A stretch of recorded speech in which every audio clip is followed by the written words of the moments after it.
Good evening. Council. Good evening, and thank you for allowing me to have the opportunity to speak today. My name is Erika Pérez. I work for CAL FIRE. I dedicate my time and energy protecting the communities across California. I stand here today not only as a concerned citizen, but also to speak for those who can't. I am the oldest daughter of Maria Valeriano Pérez, who lived in the U.S. for 35 years. I detained my mother on June 4th during her routine check-in in Camarillo, transported her to the Los Angeles Detention Center, and then deported her to Tijuana, Mexico. I now have to care for my siblings on my own. My mother was our rock.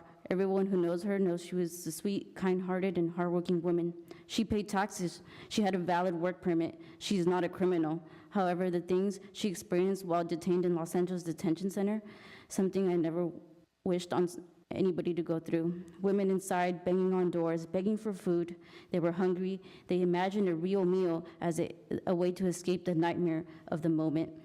And then they would crawl under their benches and cry. They were deprived of basic needs, no menstrual products or disposal. Women sat in their blood, waiting for new hygiene products to arrive. They never did. My mother, who is diabetic and suffers from anxiety and depression, asked for a sweater because she was freezing. They didn't give her one. Hours before would go by and nothing. Instead, they handed her a pair of pants and told her to use that as a blanket. Their meals, a glass of milk, a piece of bread. Is that how we treat people? Women, men, and children, human beings who are seeking for safety and a chance to live.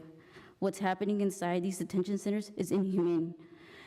Look at what's happening in the city of Thousand Oaks. And it's not just Thousand Oaks, it's happening everywhere.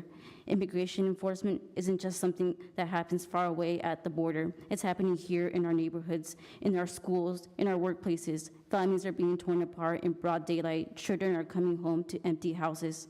Parents are vanishing without notice, all under the weight of a system that prioritizes punishment over compassion, and yet we pretend like this is our problem. That isn't our problem. But it is our problem. It's a Thousand Oaks problem, a California problem, an American problem. When local governments cooperate with ICE, when detention centers operate unchecked, our entire community suffers. My heart breaks for all the families being separated. No one deserves to live in fear. No one deserves to be hunted like a prey or for daring to dream of a better life. Our people are scared. How can we live in a world where simply existing, simply loving, and merely trying to survive makes you a target? I'm not here to argue politics. I'm here to argue for humanity, for decency, for a system that sees immigrants not as a threat, but as people.